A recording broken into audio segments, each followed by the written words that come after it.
몇 시간 동안 병원 주사실에 꼼짝없이 누워서 맞아야 했던 항암 주사요. 이걸 단 5분 만에 끝낼 수 있다면 어떨까요?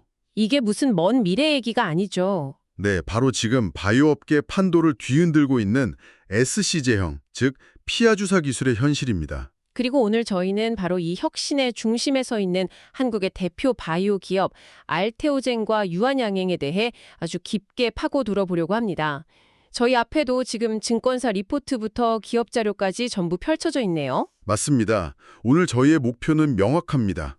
SC 제형이라는 똑같은 키워드를 가졌는데 왜 알테오젠과 유한양행은 전혀 다른 길을 가고 있는가? 그리고 그 길의 끝에서 특히 모든 게 숫자로 증명될 2026년에는 어떤 풍경이 펼쳐질 것인가, 이걸 미리 그려보는 거죠. 좋습니다. 자, 그럼 먼저 이 게임의 규칙 자체를 바꿨다는 SC 제형이 대체 뭔지부터 한번 제대로 짚고 넘어가 보죠. 네, 기존의 항체 치료제 같은 바이오 의약품들은 분자 구조가 굉장히 큽니다. 그래서 알약처럼 먹을 수가 없었어요. 아, 소화기관에서 흡수가 안 되는 거군요. 맞습니다. 그래서 어쩔 수 없이 혈관으로 직접 아주 천천히 주입하는 정맥 주사, IV 방식을 써야만 했던 거죠. 그게 환자 입장에서는 몇 시간씩 병원 침대에 그냥 누워만 있어야 한다는 의미였고요. 5시간이면 정말 긴 시간이잖아요. 바로 그겁니다. 환자의 삶의 질을 떨어뜨리는 아주 큰 문제였죠. 그런데 SC 제형이 이 패러다임을 완전히 바꾼 겁니다. 어떻게 바꾼 거죠? 혈관이 아니라 피부 바로 아래 그 피하 조직에 주사하는 방식인데요. 이게 기술적으로 가능해지면서 투여 시간이 말 그대로 분단위로 줄어든 거예요. 분단이요? 네, 유한양행의 파트너사인 J&J의 항암제 리브리반트가 아주 대표적인데요.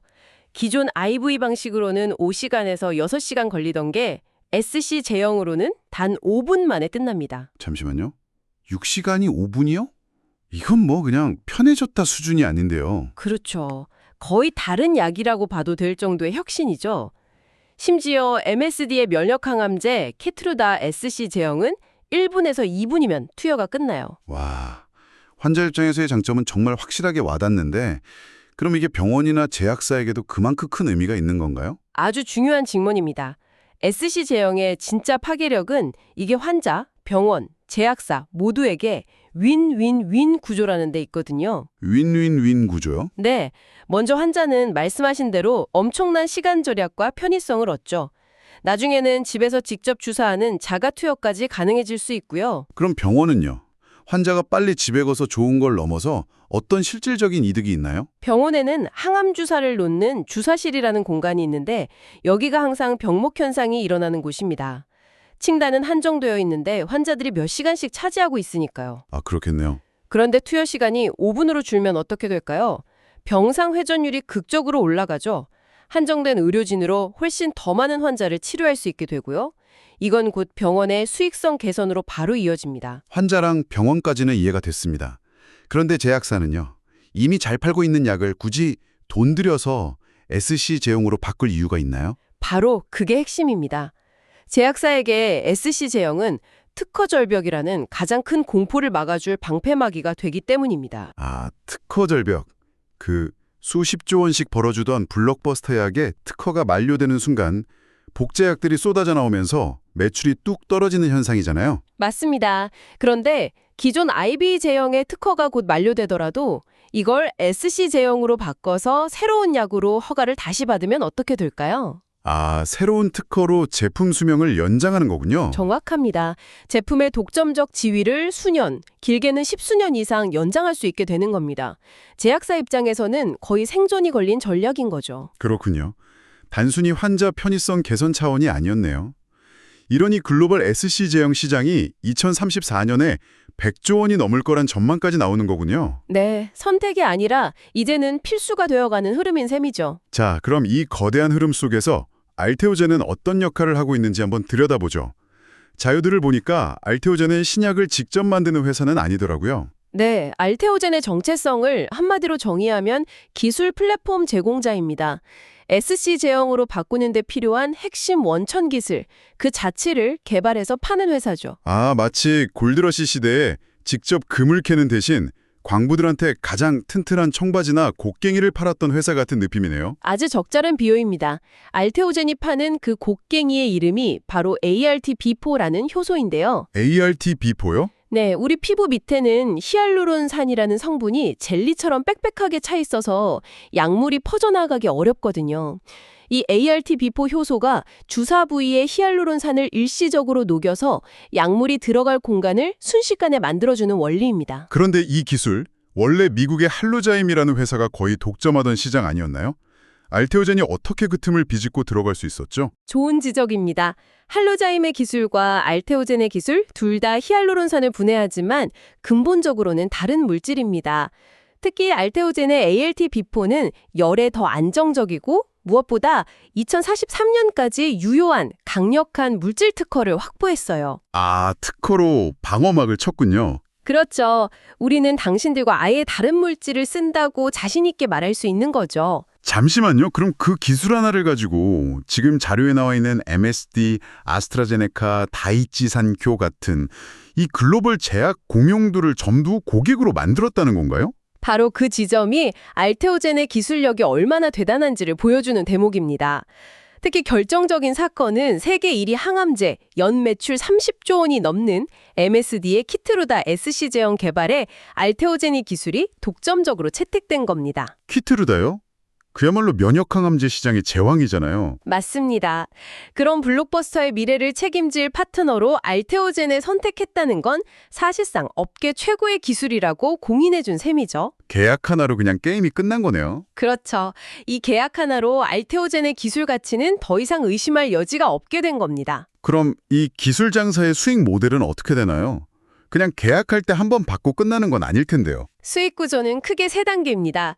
처음 기술을 이전할 때 받는 계약금, 임상 단계별로 성공할 때마다 받는 마일스톤, 그리고 마지막으로 가장 중요한 신약 출시 이후부터 매출의 일정 비율을 계속 받는 판매 로열티가 있습니다. 진짜 돈이 되는 건 마지막 판매 로열티겠네요. 그게 언제부터 들어오기 시작하는 건가요? 그래서 모두가 2026년을 주목하는 겁니다. 바로 키트루다 SC 제형이 시장에 나오면서 알테오젠의 첫 판매 로열티가 들어오기 시작하는 해거든요. 아, 수익화 원년. 네. 이때부터 알테오젠은 매년 수천억 원, 나아가 조 단위의 현금이 꾸준히 들어오는 회사로 체질이 완전히 바뀌게 되는 거죠. 2028년쯤에는 기술료 수익만 1조 원에 달할 거란 전망까지 나옵니다. 와, 알테오젠이 골드러시의 삽장수 모델이라는 건 확실히 이해가 됐습니다. 그렇다면 유한양행은 이 SC 기술을 완전히 다른 각도에서 활용하고 있다는 거잖아요. 맞습니다. 유한양행은 전략적 수혜자라고 표현하는 게 가장 정확합니다. SC 기술을 직접 갖고 있진 않지만 그 기술 덕분에 자사가 개발한 신약의 가치가 극대화되는 경우죠. 그 중심에 있는 게 바로 폐암 신약 레클라자고요. 네. 레클라자는 J&J의 이중항체 리브리반트와 함께 쓰는 병용요법이 핵심인데요. 근데 흥미로운 건 이 리브리반트 SC 제형에는 알테오젠 기술이 아니라 경쟁사인 할로자임의 기술이 들어갔다는 점이에요. 남의 기술로 만든 약인데 어떻게 유한양행이 이득을 본다는 거죠? 바로 그 간접적인 혜택이 어떤 나비 효과를 불러오는지를 이해하는 게 유한양행 케이스의 핵심입니다.